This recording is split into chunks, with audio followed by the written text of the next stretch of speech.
Welcome to My Take with John Britt. I am John Britt. We're going to be looking at the presidential election and, as of right now, why we still technically do not have a president-elect. When we look at the election of why President Donald Trump has not conceded to the race, we have to look at why. Now, the honest answer of why President Trump has not conceded, you'd have to ask President Trump. So we're going to just look at what kind of evidence he's been saying and why he believes that this election is not over. Numerous people are still looking at it going, it's not over. And the reality is, it's not technically over. Until the Electoral College goes and votes, we actually just have two candidates in a race that has been counted. So let's look at why President Trump has not conceded. His biggest one is that there's huge amounts of fraud in this case. He's looking at what happened at the election headquarters when they were counting the ballots and they were not allowed to monitor them. He's looking at the aspect of the voting system that's from Canada, possibly either missing numbers or changing numbers. He's looking at the post office, either having too many ballots or losing ballots. He's also looking at ballots that might have been changed after the postmark date, which changes the rules. He's looking at many states that did actually change some of their laws, but not legally with legislation, but just by governors changing the rules. When we look at all of that, you can kind of see why Donald Trump has chosen to fight. Will this change the outcome of the election? Only time will tell on that one. Right now, we have an election that had the most amount of people ever voting, ever. Over 70 million votes for both candidates. That is breaking every record that has been from voting. Some people believe it's just because mail-in ballots allowed voting to be easier.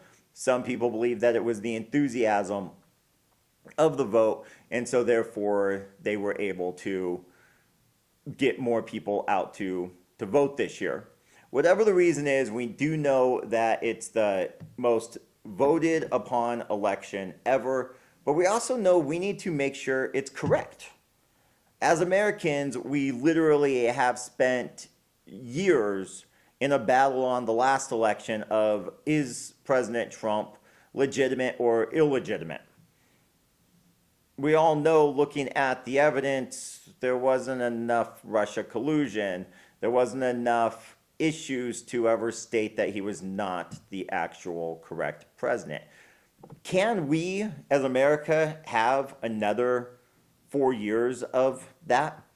Or is it better to solve it now? Go through the aspects now. In the 2000 election, it took 36 days and the Supreme Court to solve the election. We will probably need the Supreme Court to solve this election, to see if it was done correctly, to see if there was any laws broken. But would it be better to solve them now, or have years and years of investigation into everybody involved to see what actually happened? My take is it's better now. Let's figure this out now.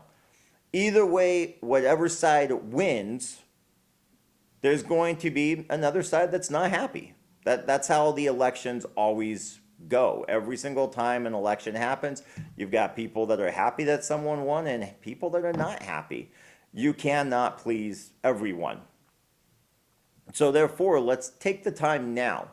Let's take the next few weeks. Let's solve the issues. Let's see if there was fraud. Let's see if there's enough. There might have been fraud. We know for a fact there's a little bit. The question is there enough fraud and enough evidence to change the outcome of the election? That's what President Donald Trump is trying to find out. At the end, we might not have a solid answer. But right now, we do know we have 70,000 or 70 million plus on both sides wanting their candidate to be the winner. Let's get it right. Let's actually make sure that when we're looking at the outcome of this, we have a solid outcome.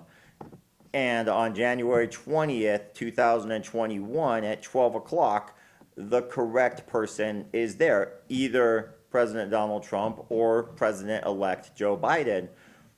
But I think the America deserves to have the right person in there and make sure that we don't have another 4 years of a divided America. We do need a united America no matter what the outcome is.